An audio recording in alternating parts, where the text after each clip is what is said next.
Our entire lives are governed by the decisions we make. If you really think about it, we spend our whole lives just making one decision after the next.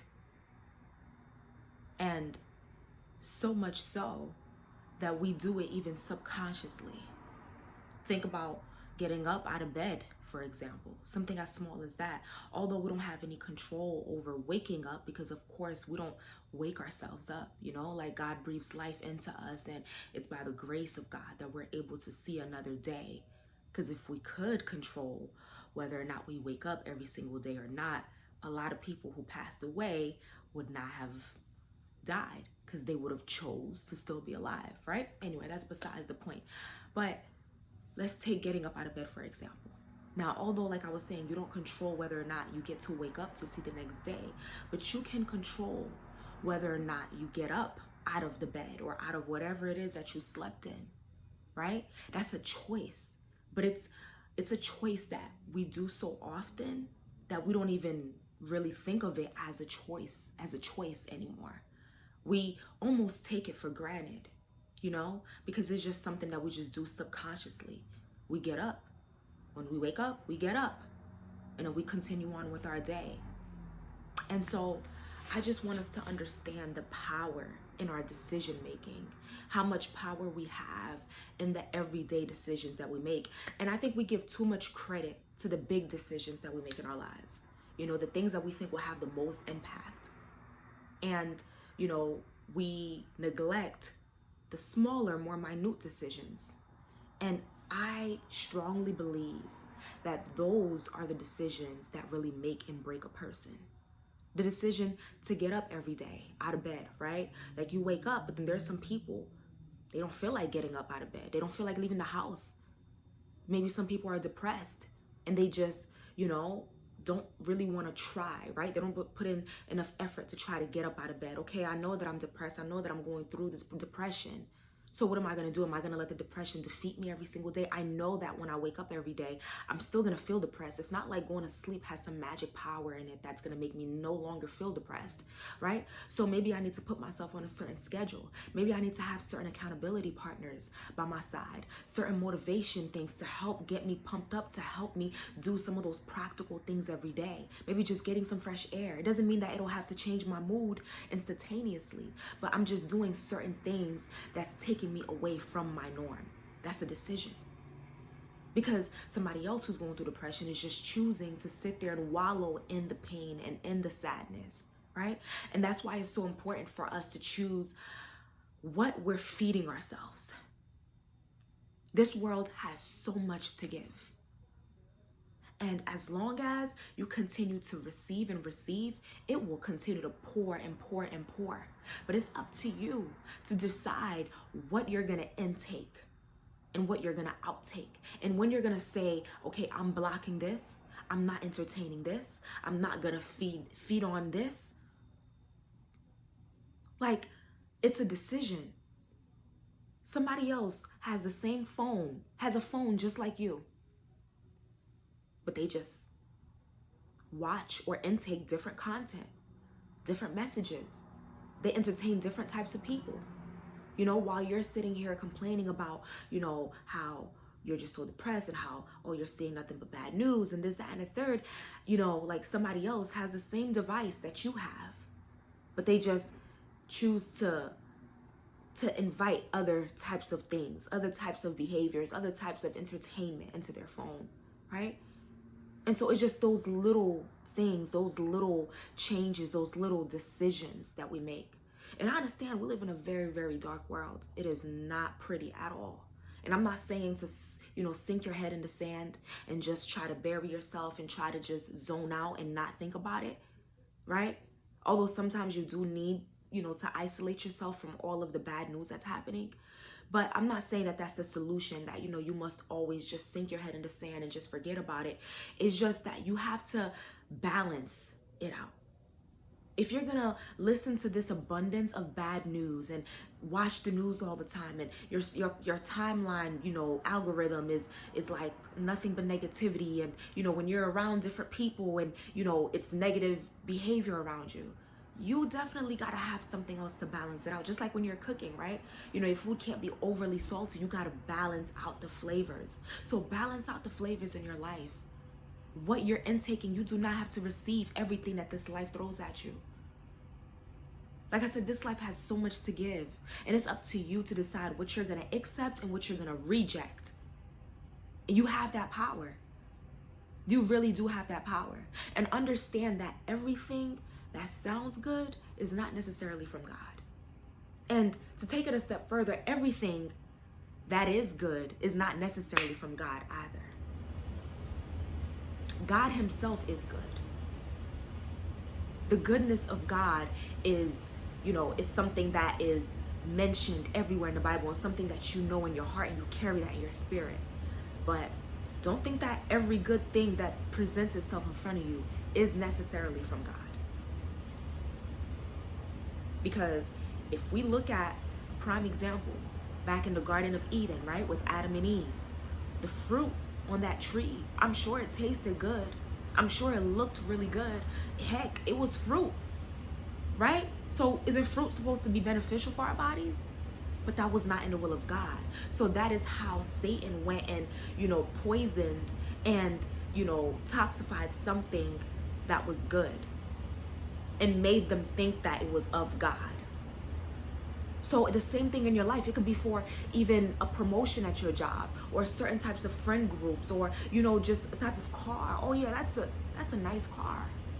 Oh yeah, that promotion would be nice. Oh yeah, hanging out with those people would be really dope.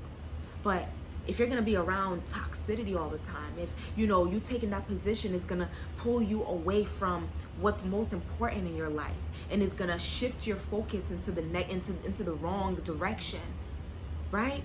Maybe that's not the time that God wants you to take that. Maybe that's not the person that God wants for you. It may be a good person. That may be a good woman or a good man, but it's not who God wants for you right now. So everything that's good is not of God necessarily. So it's very important that we have discernment, and we seek God for discernment. And all discernment is just like the knowing, asking God for his knowing, to be able to discern, to be able to know, to decide if this is good or if this is the right path, and if this is where I should be going, what I should be doing. That's all that it is. It's just asking God to give you clarity, to give you wisdom. So, and we all have access to that, right? All of us who are believers, we all have access into asking God to give us discernment, to help us in our decision makings every day. Because if we just rely on flesh, oh boy, we're doomed. We're doomed. But it's very important to understand that your life is literally dictated and governed by the decisions that you make. Now, there are a lot of things that are out of your control. But the things that are in your control, you want to make sure that you're making the right decisions at the right times, so you can avoid as much conflict as possible. That is why two people can be raised by the same parents, raised in the same household, around at the same time, and turn out to be totally different. While there is a history of alcohol and drug abuse in my family, just an example, this is not true, right? Me and my brother grew up in the same household, same time, by the same parents, all of that. While he chooses to never let alcohol or drugs even touch his lips, I choose to accept the invitation to try this drink and try this drug that my friends offer me, or that I just see lying around in the house, or that I see my mom and my dad doing. So we turn out to be two totally different people. And so the deciding factor of the person's character, from the example that I just gave you between me and my brother, the fake example I just gave you, isn't when later on in our lives, when we're watching, oh yeah, like I'm hung out on drugs and he's like doing amazing things in his life. That's not the deciding factor. That's not when the shift happened within our character. It happened in the little decisions, when he said no and I said yes. Because what that did was that built our character.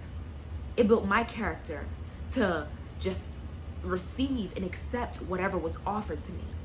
When my friends offered me this and offered me that, when society, when life, when social media, when school, when this, when church, when whatever offered me this, I bit the bait. And I just went with it.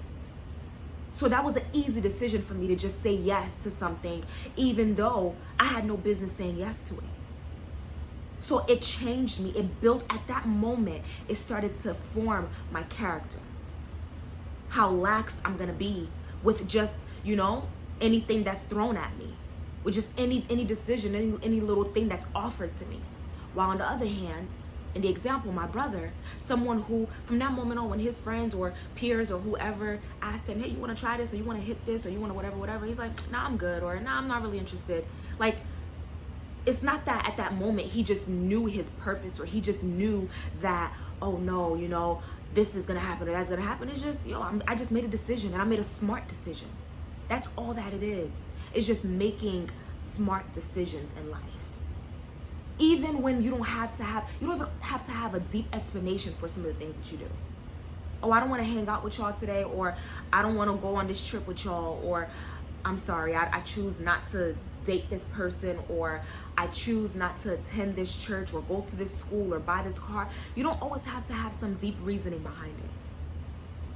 Just the knowing that the decision that you're making is a decision that you can live with now and later. Because you don't know what that decision that you're making right now is going to turn into later. And that is where a lot of us go wrong. Because we just think that, we go on through life making these decisions, all these small choices, and we don't realize that these small choices, they have big consequences later on in life, or big rewards. But we're not going to see that in the moment. Not every decision we make has an instantaneous reaction, whether it be a reward or a consequence. If the second that I hit that blunt, I have lung cancer, or I have a hole in my throat, or, the second that I take a sip of that drink, my kidney starts to fail, then of course I'll probably stop. Most of us, if we go through life and the minute that we make a terrible decision, or that we don't make a smart decision, that we get an instant negative effect on it, or at least we feel a negative effect, we probably would just stop right then and there. But the problem is, all it is it's a seed that we're watering right now. You say yes to this when you really didn't have to. You didn't have a reason to say yes to this bad thing. You just said yes just because it was available. You just said yes to this job because it was available. You just said yes to these friends because they offered. They asked you to come with them, and you wanted to do this. You said yes to this guy or to this girl because they asked you out, or because you were available. They were available. No.